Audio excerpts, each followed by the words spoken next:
Target, one of America's biggest and most beloved retailers, known for its large and airy stores, a wide selection of products at affordable prices, and some of the most exciting partnerships in retail.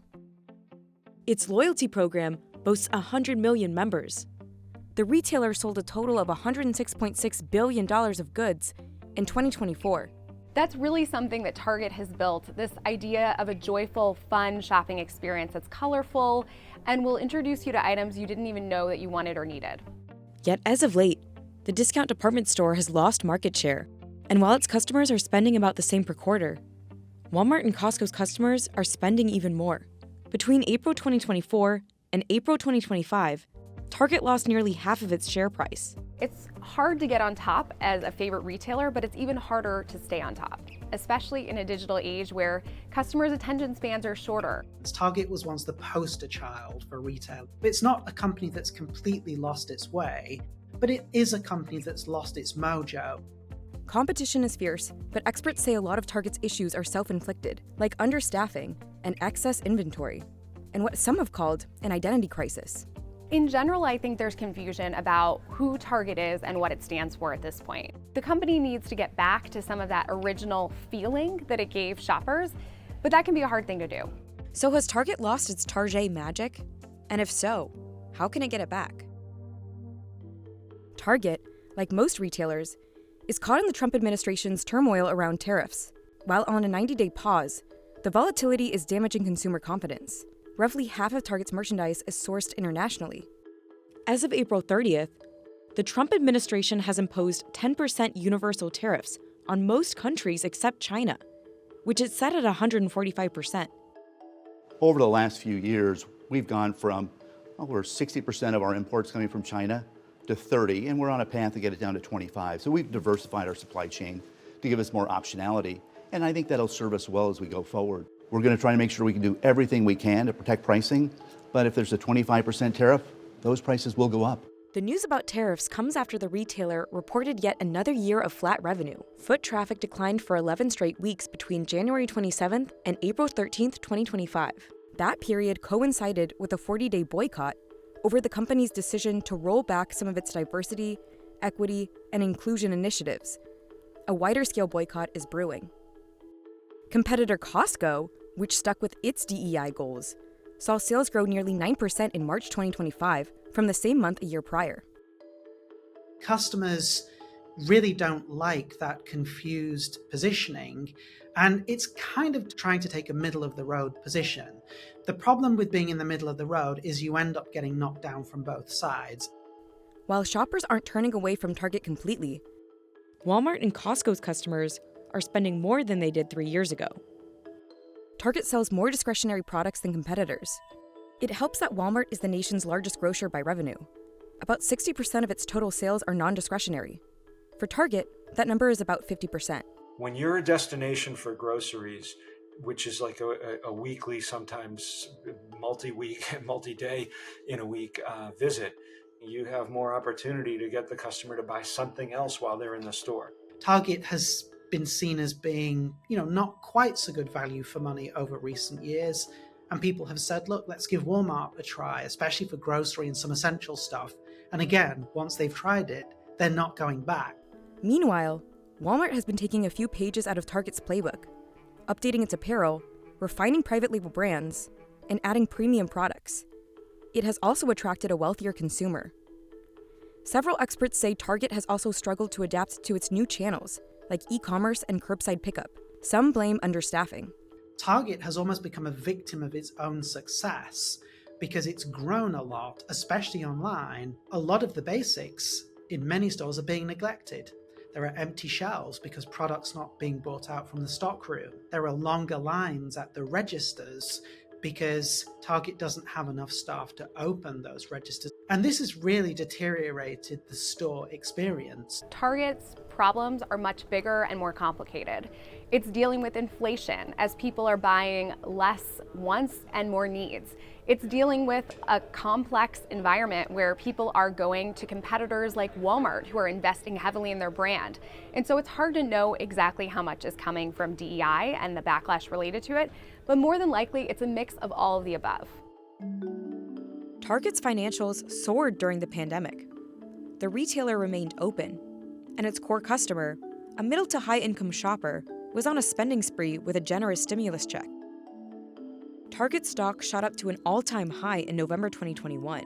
Folks, we've got some news just out from Target. It's releasing its holiday sales numbers. These are the sales for November and December for the big box retailer, and they are pretty unbelievable numbers. Their comp sales are up 17.2% for those 2 months. You can imagine that giant gain put a lot of pressure on the company to keep that growth going, and it became a lot more difficult as its core customer had a lot more expenses to juggle. The juggling started as inflation shot up to record highs. Retailers got stuck with too much of the wrong inventory.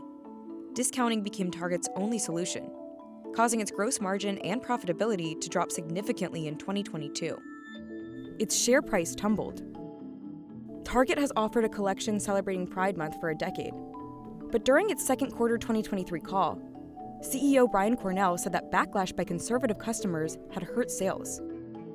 The company removed some of the collection from stores and slimmed down its offerings online by 2024. But Target's issues haven't stopped at politics. After reporting its biggest earnings miss in 2 years in its third quarter 2024, Target's share price plunged 21%. Walmart had beaten earnings the day before. During the call, Cornell laid some of the blame on increased costs associated with the October port strikes that stretched from New England to Texas. But the strikes only lasted a few days, and data revealed that the company misjudged a softening in consumer spending and over-ordered. Target has struggled to have the right things at the right times. For example, with inflation, it's seen a pivot to necessities like paper towels and food, and it had too many discretionary items like home goods that people weren't buying at the same levels. And then again, it faced this inventory challenge when the port strike was threatened. The company faced a lot of additional costs because it rushed to have inventory there. Target has partnered with famous designers for over 25 years. Italian fashion house Missoni or furniture and home goods designer Magnolia are just some examples. But Target is no longer the only one. It also hasn't reacted as quickly to trends and newness, which has proven easier for e-commerce retailers Amazon and TikTok Shop. It's a consumer that's on a budget. We want to make sure we delight them with great new items, but also the value they're looking for, that affordability, every time they shop. So we'll continue to make sure we lean in and do everything we can to control prices, provide that value, and continue to delight them with newness along the way. Retail theft and shrink continue to be an issue for Target. In the first half of 2023, the company said it lost nearly $500 million more than in the year prior, causing it to lock up some of its products. But that has also pushed customers away. They'll say, okay, I'll try Amazon for that, get it delivered to my door. The problem is once they've tried it once, they tend not to go back. Some investors and analysts have blamed Target leadership on some of its operational challenges. CEO Brian Cornell is slated to retire at the end of 2025. However, no succession plan has been announced. There seems to be a sort of timidity in the boardroom around coming out with definitive statements, definitive views, even definitive strategies for Target. I also think there's a lack of honesty from Target management. They used to be pretty open, and over the past couple of years, they've really clammed up. They don't seem to admit to or own issues. They seem to come out with strange statements, like customers are thanking them for locking things up. Target declined CNBC Digital's request for an interview, but said in a statement that Target is a company designed to deliver long-term profitable growth. The 2024 results came with an unexpectedly high level of variability throughout the year, which we aim to continue mitigating moving forward. By controlling what we can control, we are confident we can continue to create value for our stakeholders. While Target is more at risk than competitors like Walmart and Costco because of its larger share of discretionary offerings, experts say it should be cautious about drastic changes. They don't want to be Walmart. They don't want to be Costco. They want to be Target. And part of Target is that fashion image. But there are steps it can take to course correct. For one, investing in its stores as well as potentially looking to open more. If you make the effort to drive to a Target store and you go in and the products aren't in stock, the environment's messy, you're waiting a long time at the register, that's a poor experience. And it makes you say, should I bother going back next time? And if the answer to that is no, Target loses the custom. Target's latest collaborations with Kate Spade and Warby Parker have seen some success. But analysts say it needs more of what they call newness. the company should also be more strategic about who it partners with. After all, in a constantly evolving retail landscape, everyone is competing for consumers' loyalty and attention. If you stop opening stores, you shrink. Newness still moves the needle, so even when people are pulling back, if they see that eye-catching color of leggings, they're more likely to buy it. It does have things in its toolkit that it can pull out to help it scale.